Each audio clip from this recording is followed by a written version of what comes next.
What I want to look at now is the strategy we're using to kind of look at or manage debt kind of during the COVID thing. Um, I suppose it's always tricky when you're talking to people about money because everyone has a different viewpoint, okay? And people have different values and they have different approaches to this stuff. So I'm not suggesting for a moment that this is the thing to do. I'm just kind of indicating what I'm doing and how kind of we're going to approach it. So first thing I want to do is get a handle on kind of exactly where I'm at. Similarly to if somebody rang you up and they said they wanted to become a lot fitter, a lot stronger, a lot athletic. The first thing you're trying to do is get a handle or an assessment as to where they're starting from. So that's kind of one of the most important things we do. Couple of things. Depending on what way you're structuring payments and that kind of stuff, there's a few kind of potholes that people can fall into pretty quickly here. There is going to be, or at the moment it seems to be, there's going to be tax on government payments, okay, that some people aren't really aware of and may become an issue a little bit further down the line for them, okay, so you probably need to talk to an accountant or your payroll person about that. The next thing that I want to look at is what are deferred amounts, okay, there was a big kind of push at the start that they were going to defer rates payments, okay? It now looks like they're going to refund those rate payments in the way of a restart grant. But the reason I'm emphasising that is deferred is a very kind of important word, and it really just means it's a debt and it's a problem or something that's going to have to be paid kind of further down the line. So you want to have a handle on that. Just because we haven't paid it and just because somebody isn't asking for it doesn't mean that they're not going to ask for it in the future.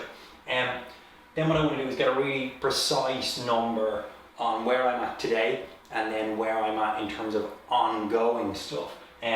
What I mean by ongoing stuff is, and I have it there, your VAT, if you're still trading at the moment and you're doing stuff online, but you're not paying your VAT, at the moment it seems like we're still liable for VAT. So, if you did $5,000 last month, you have a €500 kind of amount that you need to put aside that you're going to owe them. Now they've given some reasonably favourable terms, but at the end of the day, it is in essence just a loan, and depending on how you're structured, you could be personally liable for that, which is the next thing I want to talk about.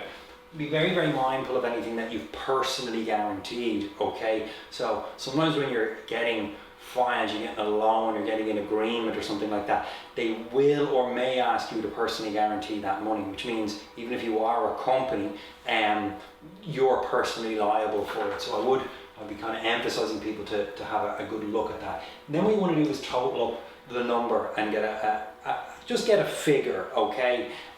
So that you know exactly where you are. And the reason I want to do that is it can kind of change the lens at which people look at the next steps I recommend.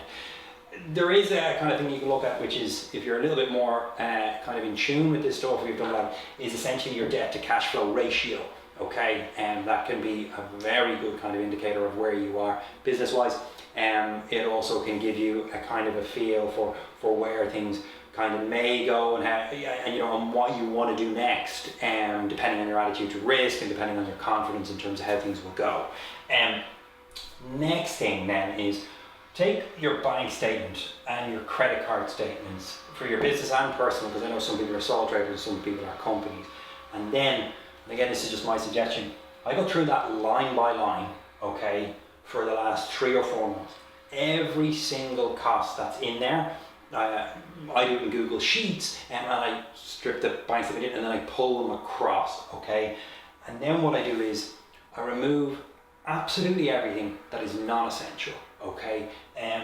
As an example, if you have Sky, just as an example, if you have Sky TV and you're not getting a whole lot of use out of it, or if you're kind of losing a lot of money month on month and you're under a lot of pressure, knowing that you have that subscription and knowing that the cost of that subscription might be something that you might want to look at. I'm not suggesting that you do, everyone kind of has to do their own thing, but it's just an idea.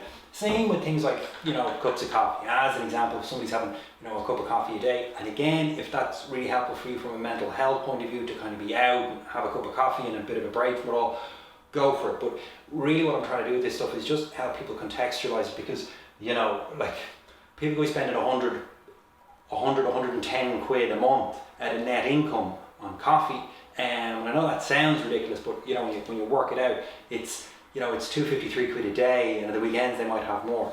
Again, there's no judgment of any of this, but it's more so that people have a handle on where they're at. Same way when you're talking to somebody about nutritional stuff from a fitness point of view, you know, people often just are a little bit unaware of kind of the impact of certain things that they're doing and how much it's costing. Okay. What we do next then is we look at some stuff in terms of suppliers. Okay. Do I have a supplier who I need to pay? Can I possibly negotiate with them?